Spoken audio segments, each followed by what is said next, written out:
Assalamualaikum warahmatullahi wabarakatuh. Kami dari kelompok 2. Pertama, kenalkan anggota kelompok kami. Saya sendiri Cynthia Aisyah Sondiana Putri, Juliana Adiningsi Santoso, dan Jessica Melani. Di sini kami akan membahas mengenai penerapan akuntansi pertanggungjawaban dalam perusahaan dan perhitungan pencapaian kinerja perusahaan. Hah? Emang akuntansi ngapain sampai harus tanggung jawab? Nah, sub pokok yang akan kita bahas adalah definisi, karakteristik, tujuan, manfaat, jenis-jenis, dan syarat penerapan akuntansi pertanggungjawaban, juga definisi jenis-jenis pusat pertanggungjawaban, dan pengukuran kinerja pusat investasi, serta definisi, karakteristik, dan ilustrasi laporan pertanggungjawaban. Definisi akuntansi pertanggungjawaban. Akuntansi pertanggungjawaban adalah suatu sistem akuntansi yang disusun sedemikian rupa, sehingga pengumpulan laporan biaya dan pendapatan dilakukan sesuai dengan pusat pertanggungjawaban dalam organisasi yang bertujuan agar dapat ditunjuk orang atau sekelompok orang yang bertanggung jawab atas penyimpangan biaya dan pendapatan yang dianggarkan. Definisi akuntansi pertanggungjawaban menurut para ahli. Yang pertama, menurut Hansen Mawon, definisi akuntansi pertanggungjawaban adalah sistem yang mengukur berbagai hasil yang dicapai oleh setiap pusat pertanggungjawaban menurut informasi yang dibutuhkan para manajer untuk mengoperasikan pusat pertanggungjawaban mereka. Yang kedua, menurut Mulyadi 2001, akuntansi pertanggungjawaban adalah suatu sistem akuntansi yang disusun sedemikian rupa sehingga pengumpulan dan pelaporan biaya dan pendapatan dilakukan sesuai dengan pusat pertanggungjawaban organisasi dengan tujuan agar dapat ditunjuk orang atau sekelompok orang yang bertanggung jawab atas penyimpangan biaya dan pendapatan yang dianggarkan. Selanjutnya, karakteristik akuntansi pertanggungjawaban. Yang pertama, adanya identifikasi pusat pertanggungjawaban. Yang kedua, adanya standar yang ditetapkan sebagai tolak ukur kinerja. Yang ketiga, kinerja manajer diukur dengan membandingkan realisasi dengan anggaran. Yang keempat, manajer secara individual diberi penghargaan atau hukuman berdasarkan kebijakan manajemen yang lebih tinggi. Selanjutnya ada tujuan akuntansi pertanggungjawaban. Dibagi menjadi 4, yaitu yang pertama, pengelompokan dan pelaporan dapat dikendalikan dan diawasi secara efektif dan efisien.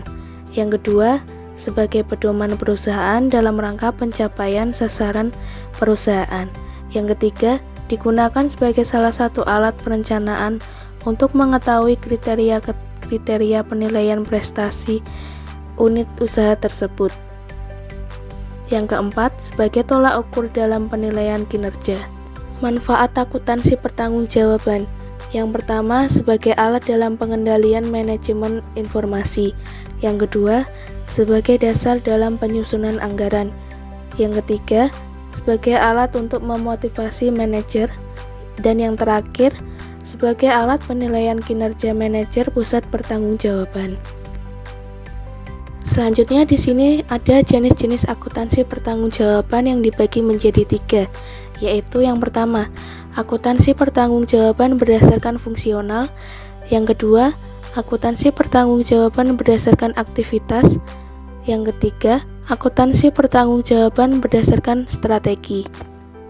Syarat penerapan akuntansi pertanggungjawaban kini dibagi menjadi 5, yaitu yang pertama, struktur organisasi. Yang kedua, anggaran, dan yang ketiga, biaya terkendali dan tidak terkendali. Yang keempat, sistem akuntansi, dan yang kelima, sistem pelaporan biaya. Pusat pertanggungjawaban adalah unit-unit pada sebuah organisasi yang memiliki tugas, tanggung jawab, wewenang tertentu untuk mencapai suatu tujuan tertentu yang dipimpin oleh seorang manajer. Jenis-jenis pusat pertanggungjawaban. Yang pertama, pusat biaya. Pusat biaya yaitu suatu pusat pertanggungjawaban di mana manajernya bertanggung jawab untuk biaya-biaya. Contoh pusat biaya antara lain seperti perakitan, pengecatan, dan lain-lain. Pusat biaya digolongkan menjadi 2, yaitu pusat biaya terstruktur dan pusat biaya kebijakan. Selanjutnya yaitu pusat pendapatan. Pusat pendapatan yaitu pusat pertanggungjawaban di mana seorang manajer bertanggung jawab untuk penjualan atau perolehan pendapatan. Yang ketiga yaitu pusat laba. Pusat laba merupakan pusat pertanggungjawaban yang manajernya bertanggung jawab untuk mengontrol pendapatan dan biaya yang dikeluarkan untuk produk atau jasa yang dihasilkan dan tidak mengontrol tingkat investasi. Tingkatan laba yang menjadi tanggung jawab pusat laba yaitu margin kontribusi, laba langsung divisi, laba terkendali, laba sebelum pajak, dan laba setelah pajak. Yang terakhir adalah pusat investasi atau investment center. Suatu pusat pertanggungjawaban di mana manajernya bertanggung jawab untuk memiliki kendali atas pendapatan, biaya, investasi sekaligus. Pengukuran kinerja pusat investasi ada dua, yaitu ROI dan laba residu atau residual income. Saya akan jelaskan mengenai ROI. ROI merupakan kemampuan manajemen dalam mengoperasionalkan aktiva atau harta untuk mendapatkan laba perusahaan. Dibedakan menjadi tiga, yaitu laba kotor, laba operasional, dan laba bersih. Berapa rumus ROI yang dapat digunakan? Yang pertama, ROI, laba bersih atau earning after tax, dibagi aktiva operasi rata-rata. Yang kedua, perputaran harta, sales dibagi aktiva operasi rata-rata. Yang ketiga, profit margin, laba operasi dibagi sales. Yang keempat, ROI, perputaran harta dikali margin. Jika ingin mengetahui persentasenya maka dikalikan dengan 100%. Contoh, perusahaan PT SM Entertainment melakukan investasi sebesar 10 juta dalam periode tersebut menghasilkan penjualan sebesar 15 juta.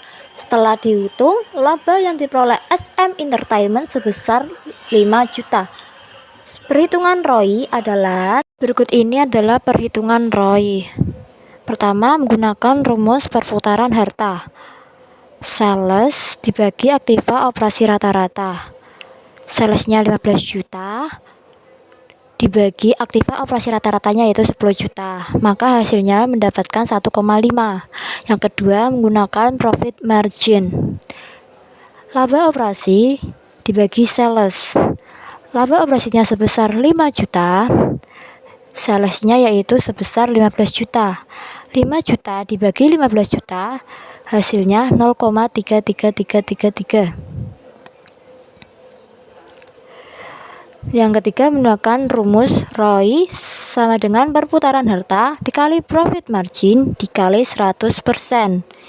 Jika ingin mengetahui seberapa persen pendapatan ROI tersebut, berarti 1,5 hasil dari perputaran harta dikali 0,33333 sekian.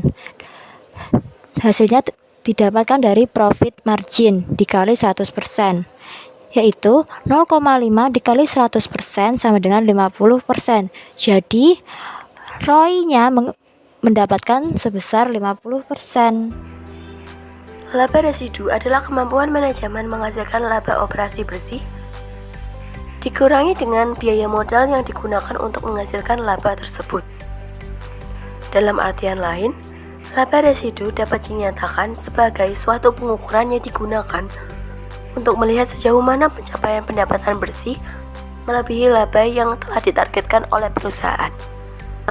Rumus yang digunakan dalam perhitungan residual income adalah residual income sama dengan laba operasi bersih dikurangi perkalian atas tingkat pengembalian minimal dan aktiva operasi. Rumus lain yang bisa digunakan, residual income sama dengan laba operasi bersih dikurangi perkalian atas biaya modal rata-rata tertimbang dan aktiva operasi. Berikut ini merupakan salah satu contoh dari perhitungan residual income. PT SS atau PT Suka sendiri memiliki dua divisi dalam perusahaannya. Divisi itu merupakan divisi A dan divisi B. Divisi A memiliki investasi senilai 1 miliar rupiah dan memperoleh laba sejumlah 240 juta rupiah. Divisi B memiliki investasi senilai 5 miliar rupiah dan memperoleh laba sebesar 800 juta rupiah. Adapun minimum return on asset 12%. Perhitungan dari residual income dari divisi A sama dengan laba bersih yaitu 240 juta dikurangi dengan return on asset 12% dikalikan dengan 1 miliar yang merupakan aktiva operasi divisi A. Jumlah yang didapatkan sama dengan 240 juta dikurangi 120 juta. Maka residual income dari divisi A sejumlah 120 juta. Berikutnya merupakan perhitungan residual income untuk divisi B.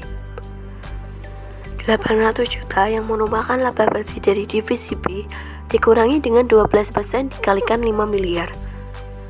Jumlah yang didapatkan adalah 800 juta dikurangi dengan 600 juta.